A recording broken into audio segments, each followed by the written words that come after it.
Good evening, everyone. Hopefully, you're having a wonderful day so far. At Justin Trudeau's and the Liberals' cabinet retreat, old Trudeau came out and thought he'd do a press conference telling us about his plans for the Chinese EVs and temporary foreign workers program that we're currently having issues with. Let's see what they're going on about and gonna ask him. Thank you. Good morning, Prime Minister. Kate McKenna from CBC. Members of your caucus have been calling for major changes, including potentially a cabinet shuffle or that you show some contrition since the Toronto St. Paul's by-election loss. Why have no changes been made, and will any changes be made? We spent the summer out there talking with Canadians, talking with caucus members, talking with the team about what Canadians are focused on, what Canadians really need. And Canadians need support. Canadians need investments that are going to secure their jobs, their families. Canadians need investments that are going to deliver programs, whether it's school foods, whether it's more places at $10 a day in childcare, whether it's protection of manufacturing jobs that we've been investing in over the years. That's what Canadians are focused on, and that's what we're delivering right now. Yes, there's, as you've seen, adjustments to certain programs. There's responsiveness to realities of the Canadian economy and help directly for Canadians, and we're going to stay focused on them. So we're just going to ignore the fact that many Canadians want you out, or at least want Chrystia Freeland out, but now that it's almost September, it's clear to say that ain't going to be happening. And yeah, they keep sticking on the Liberal talking points where it's all they talk about is, how we've brought in a new school food program. How we, what else did he say? Brought in $10 a day daycare, which has failed in Ontario. How we're investing more money in Canadians, even though Canadians aren't getting any benefit from that. It's not a good thing when you invest a lot of money into something, but the people who are supposed to benefit from it get nothing out of it. But Trudeau doesn't really seem to understand that concept. Bonjour, M. Trudeau, Fanny Olivier de Radio-Canada. Avec votre décision d'imposer un arbitrage démontrer une relation. On durait encore des enjeux qui vont aider les continue to deliver. Stay on to say avec eux pour livrer sur des enjeux qui vont aider les Canadiens d'un bout à l'autre de ce pays. Good morning, Prime Minister. Marika Walsh with the Globe and Mail. You say that you plan to stay on despite persistently bad polling, despite the by-election loss in Toronto that your party lost for the first time in 3 decades because you want to continue to deliver. Isn't that what Joe Biden insisted on? Listen, we are focused on being there for Canadians. We're focused on stepping up on support and investments that are going to leave Canadians better off for the coming years and indeed decades. Canada has built one of the strongest economies in the G7, in the world right now, because we've been there to invest in the middle class and people working hard to join it. We've been delivering on programs that have made a real difference in Canadians' lives. And right now, as people are facing challenges, we are setting the best balance sheet in the G7 to work for Canadians, with $10 a day childcare spaces that allow families to go back to work, that allow people confidence that their kids are going to be well supported on their way into years of schooling. School food programs, dental programs that make a real difference in the daily lives of Canadians. These are things that actually meet the needs of the challenges Canadians are facing right now. And that's what we're focused on delivering right now and into the coming years. But sir, you just made the Joe Biden argument that his record justifies him staying. The electorate is saying they don't want you. They want change. Your polling personally is worse than your party's. Oh, snap. She just came right out and said it. People are saying, we don't want you, Trudeau. and you are just plainly ignoring it. Being like, well, I know you don't like me, but you're going to get me. I spent the summer talking with Canadians, and people's focus is on getting the support they need for their kids, for their future. They want to see a strong future for Canadians. They want to see opportunities for their kids. That's what we're working on every single day to deliver. That's what I'm focused on. That's what I'm excited about. And that's why we're going to go into this next election putting a very clear choice for Canadians. But we're still a year plus away from the election. I'm focused on making sure we're delivering through that election the kinds of things that Canadians need. That's what we're here for. Bonjour, Monsieur Trudeau. And the only thing you've ever delivered on is 25% of Canadians being in poverty over your 9 years in power.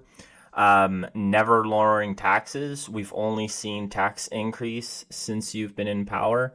And notice how he never says when, like, oh, we're going to help people reach the middle class, people reaching in the middle class. Oh, how we're going to help poor people and stuff like that. He never mentions, oh, we're going to decrease taxes and make it easier to reach the middle class.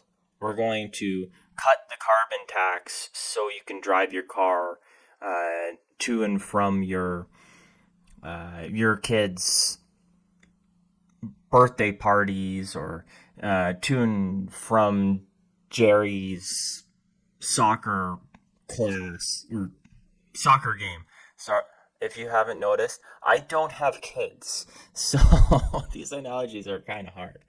But right, like, notice how he doesn't actually use any examples to lower taxes to help people's day-to-day lives. He makes these dramatic gestures of dental care, which not many dentists are allowing. They're not bringing in. And pharmacare, which only covers like two what is it? I can't remember the drug. I can't remember the drug's actual names, but it only covers two drugs, and it covers family planning medications. And now they're harping on this school lunch program where normal Canadians know Canada doesn't need a school lunch program. Stop harping on how good the school lunch program is. If you would lower taxes and get this, and actually lower inflation to like zero, we would actually be able to make healthy lunches to give to our kids, to bring themselves to school. And that's how it should be. But the Liberals want control over everything, or they just believe that the more money they pump into these programs which they're misusing, the more Canadians will get out of it, and all we've gotten is poverty. So let's see what else he has to say. Canadians are focused every day on making sure that they can Well, that's kind of unfortunate we didn't hear the question, but afford their rent, making sure they can afford groceries, making sure there are good jobs for them, for their kids, making sure they have a good path towards retirement, making sure Canada remains strong and leading in the world in terms of economic growth, but also keeping people safe. These are the things that we are focused on. These are the things I'm going to continue to be focused on, and that's the work we're doing right here at this cabinet retreat to make sure that the programs we're putting forward, the way we're investing in Canadians, is right for the coming years and challenges. Good morning, Prime Minister. JP Tasker from CBC News. Can I ask you about the immigrant unemployment rate? We're looking at about 11.6% right now, which is substantially higher than the overall unemployment rate. You mentioned some changes to the TFW program, but are you considering broader changes, maybe limiting immigration, permanent residents, other streams to kind of restore some balance to the labor market? Because as it stands right now, a lot of newcomers are out of a job. These are ongoing conversations that we're having that we're taking extremely seriously. Obviously, over the past number of years, from the pandemic to the massive labor shortages immediately following the pandemic to the situation we're in now, we need to keep making sure we're responding to the needs both of Canadians, of businesses, and of the economy in general. And that's why we're constantly adjusting and making sure we're meeting the moment every step of the way. This fall, we'll be presenting for the first time an immigration's levels plan that doesn't just talk about permanent residents, but also talks about temporary residents, whether it's foreign workers or others. And we're making sure that the entire package makes as much sense as possible for the needs of Canadians and for the needs of our economy. That's why the first steps we're taking today of reducing the number of low-paid temporary foreign workers that can come work in this country is part of the response. Over the next 90 days, we'll be looking at the higher wage streams of temporary workers, and we'll be looking at unemployment rates and opportunities to make further adjustments over the course of this fall as we come forward with comprehensive level plans that'll respond to the reality that Canada's facing now and in years and decades to come. Hi, Prime Minister. Well, finally, the Liberals figured out that bringing in temporary foreign workers to work at Tim Hortons to bring down wages is not the best idea. It kind of irks everyone here. And now that they're having strikes, I believe in Ontario, and well, not strikes, but protests by these temporary workers who want to stay in Canada past their temporary foreign workers visa. I mean, now the government's figured out that it's a problem. Now the government's figured out, hey, maybe we shouldn't bring in workers, low-skilled workers from other countries to bring down the wages and take the jobs of our youth. You'd think that would just be a normal thing. But apparently not for our Liberal government here in Canada. We care more about the big box stores and like Costco and Tim Hortons. Tim Hortons. You never see a native Canadian work at Tim Hortons. They abuse that like no other. But right before the election, they're going to solve all of these problems. Yeah, sure. Brian Platt with Bloomberg. The tariffs you announced this morning on EVs and steel and aluminum largely bring you into line with the U.S., but the U.S. has also gone much further. Solar cells, chips, battery parts, critical minerals. Do you believe Canada will need to go further with its tariffs, and if so, why are you waiting? As the minister will address later, we are looking at further measures. We're looking into, as you mentioned, chips, solar cells, issues like that, where we know there is work to be done to make sure we're protecting Canadian industries and Canadian workers from unfair practices from China. So we will continue to work with not just the United States, but allies in Europe and elsewhere around the world to make sure that those with similar approaches in terms of high labor standards, high environmental standards, proper processes to deliver high quality goods to Canadians and to customers around the world are not being unfairly penalized by non-market practices in countries like China. Glenn McGregor, City News. Prime Minister, on the tariffs. I can tell you why they're not putting all of those tariffs on all of those things for China. It's because it's the same thing as the pork embargo, I think it was, or the embargo on Canadian pork that China put on. If we trade so much with China and we make nothing here, so if we put too many tariffs on too much stuff that China sends to us, China will just stop trading with us, and then Canada will be hooped. We'll be screwed on medication. We'll be just done on computer chips, computers, pretty much every electronic. Apple won't be happy because then they'll just raise the cost of their phones, but nobody will be buying any new phones because that'll go through the roof. And China won't buy our food. Example, pork. But maybe if Justin Trudeau and the rest of his cabinet maybe find a couple of other countries who would like our stuff and we could trade with other countries rather than China, we wouldn't have this issue. But of course, they're not. Our foreign relations MP definitely isn't savvy enough to actually find new trading partners. I can tell you that much. It seems almost certain that China is going to retaliate in some way, very likely in the agricultural sector. I remember back in 2016 how hard your government worked to reopen China for canola exports. Are you concerned about the possibility of retaliation? Are you not, by protecting a fledgling industry in EVs, putting a much larger established industry at risk? I think we all know that China is not playing by the same rules as other countries.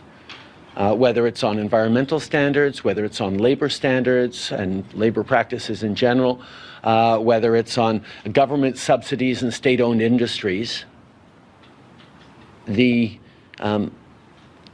group of democracies of which we are a part that value the work that our citizens do, that recognize the need to protect the environment and invest for the longer term, requires us to take action. And what is important about this is we're doing it in alignment and in parallel with other economies around the world that recognize that this is a challenge that we are all facing, that unless we want to get in a race to the bottom,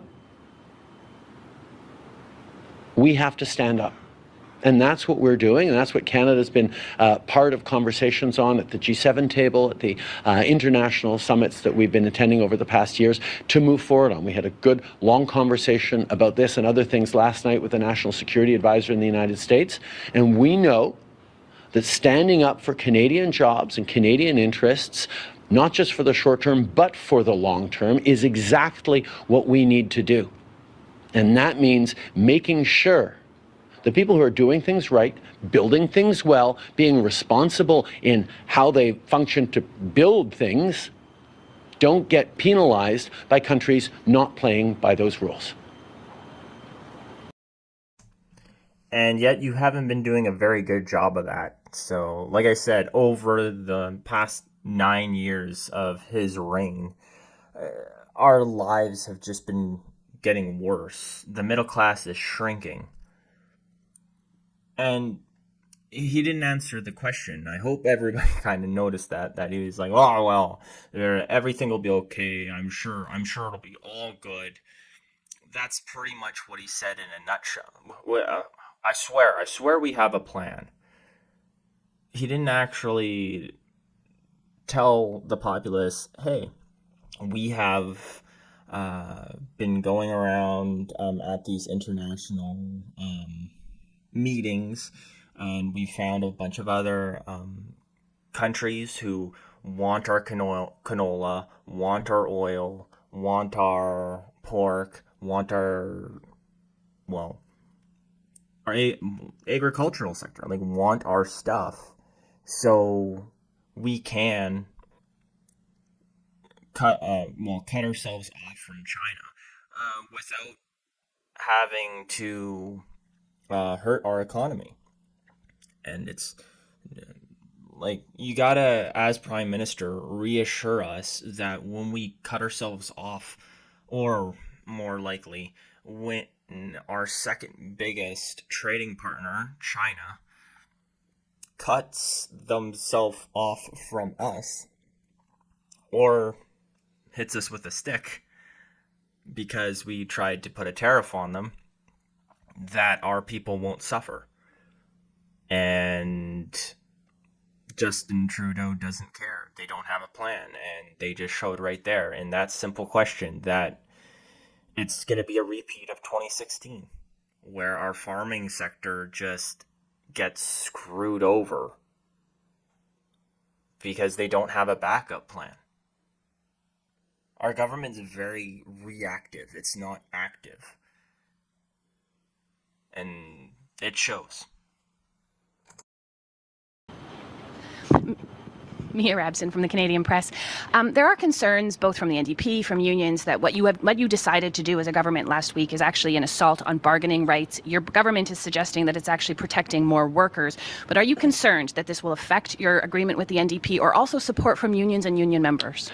As we've said consistently, the best results happen at the negotiating table. And that's why we've done everything in our power to continue to look for negotiated resolutions to not just this labor dispute, but labor disputes like it across the country. In this case, we needed to take action after talks had broken down, after the distances couldn't be bridged, because too many Canadian jobs and livelihoods were at stake. That's why we acted, but we will always be a partner to unions. We will always respect collective bargaining and make sure that that is, wherever possible, the only way things get resolved. Hi, Mr. Trudeau. Mackenzie Gray with Global News. I just want to follow up on the answer that you gave to JP. You're saying you're taking a holistic approach when it comes to immigration, considering the number of temporary workers when you're looking at permanent residency. But just on PR, is your government considering reducing the number on an annual basis of people who can get PR in Canada? Those are the discussions that we're having as a cabinet here and over the coming months, making sure that our immigration, which continues to be an extraordinary, important advantage that Canada has in the world, that contributes to growth, contributes to well-being of so many Canadians, continues to be the way we operate, but it has to be done right. So we're looking at the various streams to make sure that as we move forward, Canada remains a place that is positive in its support for immigration, but also responsible in the way we integrate and make sure there's pathways to success for everyone who comes to Canada. They won't be reducing it. I highly doubt that they will. They'll say, the words will come out of their mouth, is that they're reducing the amount, but they actually won't take action on it. We saw this a while back where our immigration officer, he said he was going to reduce the amount of foreign students that were coming into Canada, and that never happened. That never turned pass. People just looked the other way, and we're still being flooded with foreign workers, right, and foreign students. So I don't think their only voting bloc will be people from overseas, and it's probably going to be like the States, where the states kind of fill up their different states, or like the more Democrat based states with more people, so they get I think more seats in their government or something like that. And I assume what'll probably happen is the Liberals are looking at that and they're thinking, maybe we can pump more of these foreign workers, or pump more of these people from outside Canada into Quebec, into more of our liberal provinces and liberal cities, aka Toronto. And so we have more seats and more power in these provinces. You kind of see that happening with Alberta, though it's not with immigrants, it's with people from out east coming to work in Alberta. Alberta has now 2 more seats in Parliament because our population is growing so fast. So I wouldn't put it past the Liberal government to use immigration in that way, with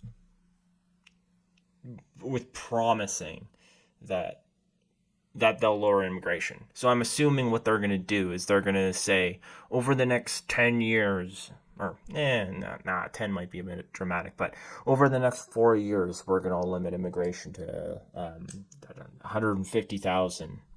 And then, 150,000 per year.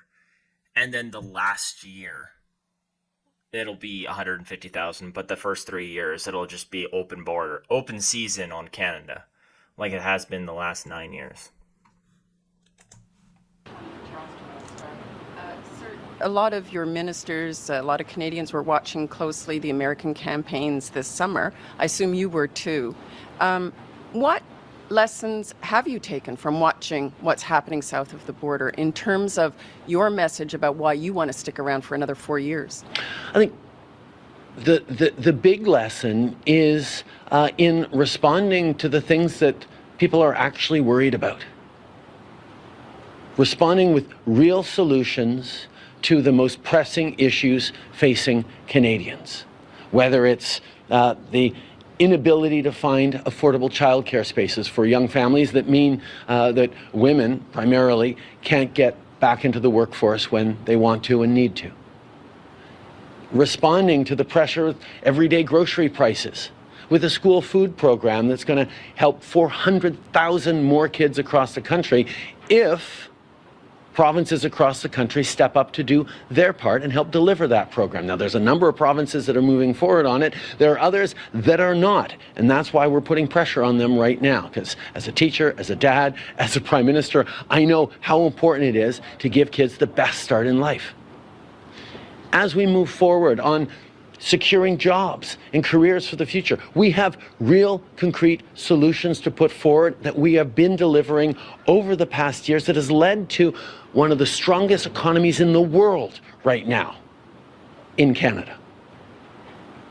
The decision to be there to invest in Canadians has left Canada with one of the strongest economies in the world at a very difficult time. And we believe that using that strong economy to support Canadians in responsible ways is the best way to build the future. That's what we're focused on.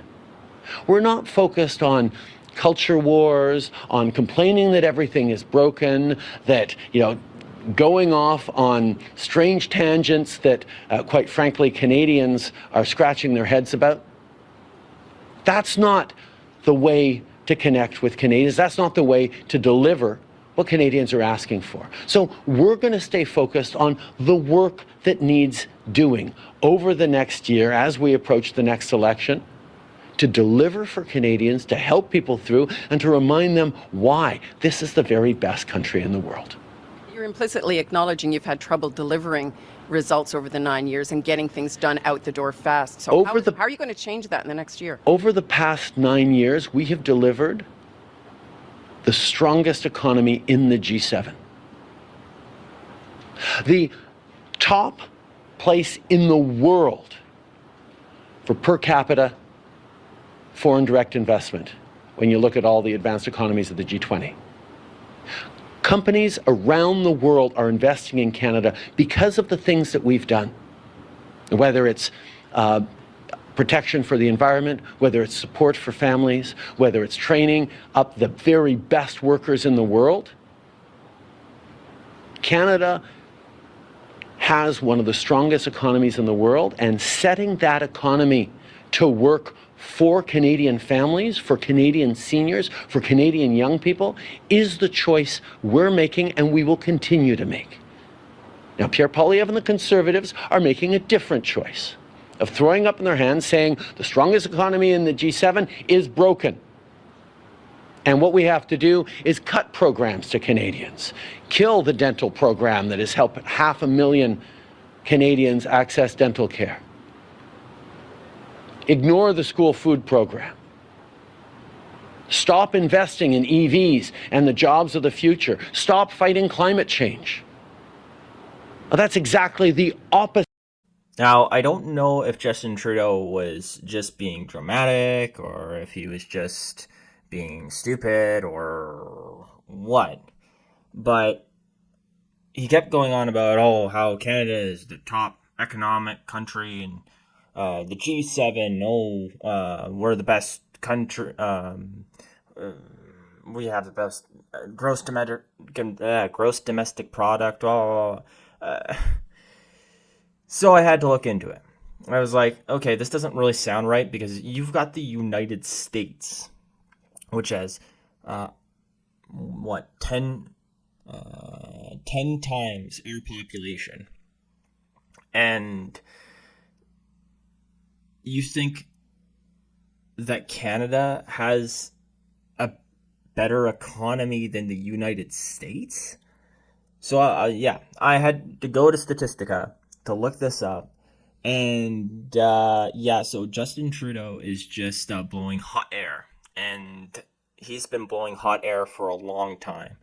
And even being the best out of 7 countries isn't good, because you have China, which is a massive economy. Anyways, let's get into it because it seems like Justin Trudeau wants us to believe how well Canada is doing. So GDP-wise, this is from Statistica.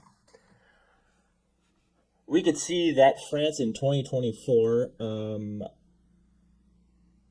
is at a GDP of 3,130. Germany is 4,591. Italy is 2,328. Japan is raking it in at 4,110. UK at 3,495, and a lot of these countries are smaller than Canada. And United States at a whopping 28,781. So economic wise, Canada is second last. Oh, Canada is last. Wow, okay. Apparently I can't read. But Canada is last in GDP in the G7. So I don't know what Justin Trudeau's been smoking. But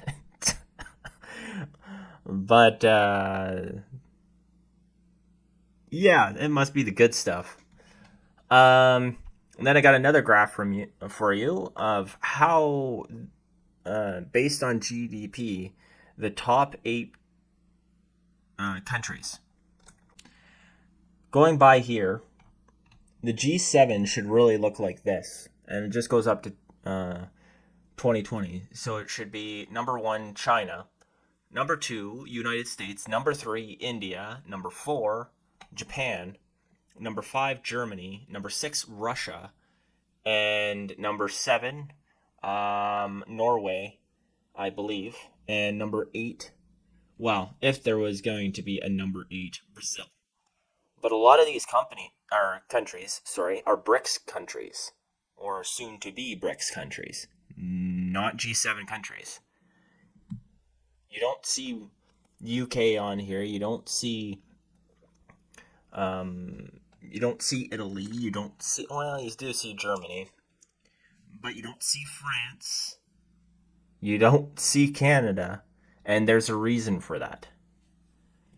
So I think that should put a pin in whatever Justin Trudeau spouting about Canada being the top economy in the G7.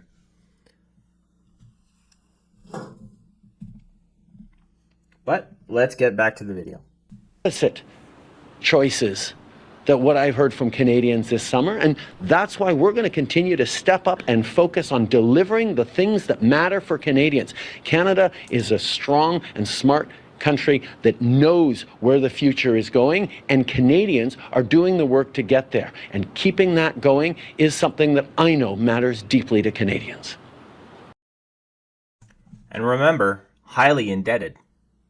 very highly now that Justin Trudeau has pretty much just destroyed our country financially. Bonjour, Monsieur Trudeau. Olivier Boissé de TVA. Est-ce que le travail à notre gouvernement Vous lui avez dit, de livrer pour And that seems to be it. Rest of it was just French questions, and because CPAC doesn't really believe in bringing up English closed captions, unfortunately, I'm not able to answer that. So I'll leave it to you guys. What do you think? Do you think another 4 years of Trudeau will help out Canada like he says he is? Do you think I was wrong about Canada being the best country in the G7? Or am I right? Is it time for a change to Pierre Poilievre? Let me know in the comments down below. Also, if you like this video, if you'd like and subscribe, that would be awesome. Looking for 200 subscribers by end of next month. Didn't quite reach my goal for August, but I definitely hope to reach that here in September. So, other than that, that's all I got for you today. Have a good one, and good night.